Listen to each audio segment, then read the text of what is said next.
has the U.S. effectively given the green light to a 21st century Cold War? It's a very valid question after considering a new resolution that was overwhelmingly passed by the House with a vote of 411 to 10. House Resolution 758 is a piece of legislation with the title strongly condemning the actions of the Russian Federation under President Vladimir Putin, which has carried out a policy of aggression against neighboring countries aimed at political and economic domination. That is the title of this resolution. And it makes a number of demands, including calling on Russia to stop supporting local militias in eastern Ukraine and the cancellation of Crimea's decision to join Russia. It also says military intervention by the Russian Federation poses a threat to international peace and security, which some critics have said could be used as justification to one day go to war with the country. One of those critics is former Congressman Ron Paul. Earlier, I spoke with him about this resolution, and I first asked him whether he was surprised that it passed with so much support. Well, no, I'm not surprised they voted for it because I understand how legislation is passed in Washington. It's not with deliberate study. This probably popped up an hour or two before. Probably nobody read it. I went through the whole thing. There's 16 pages of it. And if they read it and still voted for it, there's something wrong with them. There's something wrong with them for not reading it, but I think the 10 people who voted against it obviously read it.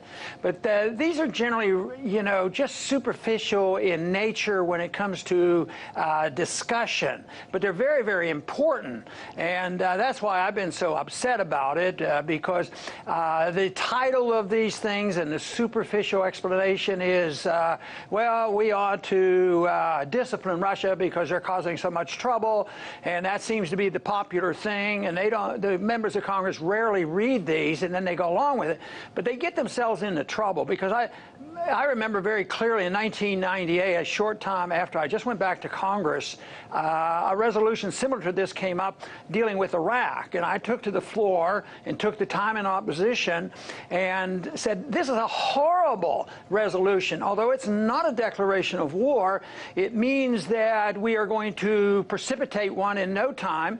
And, 4 years later, we were at war with Iraq. Now, let's hope and pray I'm absolutely wrong on this, and that's why I'd like to alert as many people as possible.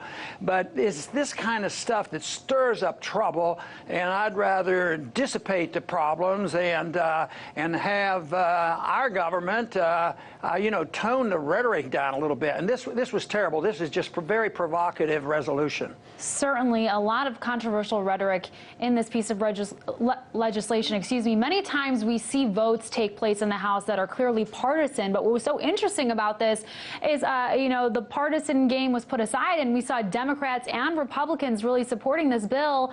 I mean, for those people perhaps that did read it, what do you think is behind them supporting it? Are lawmakers, do you think, representing what their constituents actually believe, or is this about something else?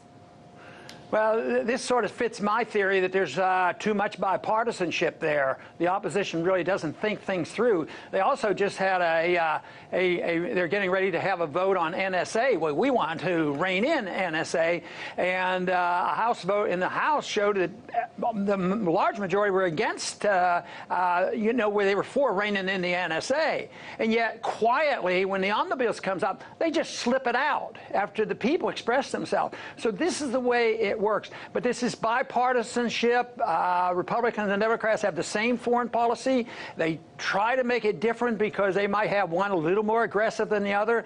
But when it is compared to a constitutional foreign policy of non-intervention, there's a dramatic difference. So when they talk about the new Secretary of Defense coming in, I said it doesn't really matter a whole lot. They all support intervention. And this is why Republicans and Democrats go along with it, and they get their ear out there and they think, oh, this looks popular.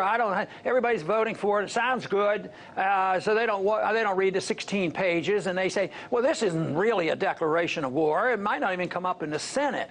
But you do this enough times, it's propaganda is what it is. It's part of the war propaganda machines, just like the major networks are. You're not going to hear criticism on Fox or MSNBC or CNN about this.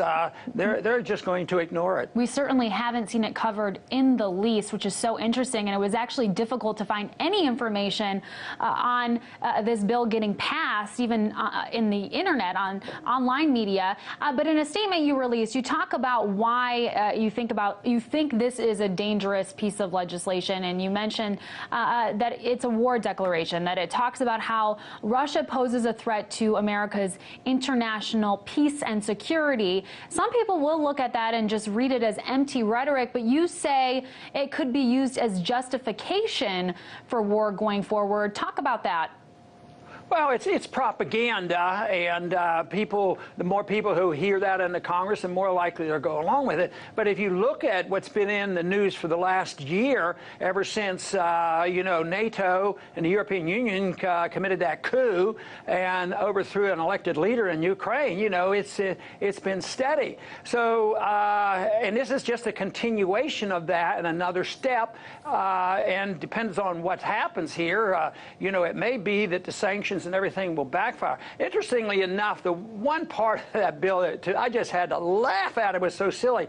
They said one of the problems we have to rein in the Russians for is putting on sanctions that are hurting the Ukrainians. And I thought, who's putting on sanctions on whom? This is so ridiculous. But the good news, I think, is in spite of the fact we're not seeing it on the news and you had trouble finding it, there are some other people speaking out. There are a couple articles today, and Salon will write about it, and even we have a guy that thinks has been way out of it on foreign policy. Henry Kissinger actually is coming up with decent statements that said we got it wrong on this, and maybe he feels safer because he's not in government, but he's making more sense now than he's ever made before.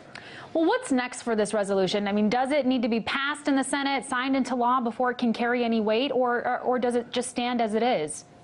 Yeah, this won't go anywhere. I mean, Reid would, if they were serious about, setting the stage and implementing some of this, and it's a long-term project, Reid won't bring it up in the Senate. If they did, some weird reason, pass it in the Senate, it wouldn't be signed the president. He would totally ignore it. So it's really a stunt, but it's a dangerous stunt because it conveys opinion. And now they can brag and say, this is what we said about the Russians, and only 10 people opposed it. And there were 5 Democrats and 5 Republicans. I believe in coalitions. I don't believe in this bipartisanship supporting bad stuff. But the coalitions of coming together, say with those Democrats and Republicans, that's what we need. Those are the kind of people I worked with in Washington, like a Dennis Kucinich and I. Matter of fact, we've been talking about this these last couple days on what we can do to get more attention, to let the American people know what's going on and what the long-term ramifications of this would be.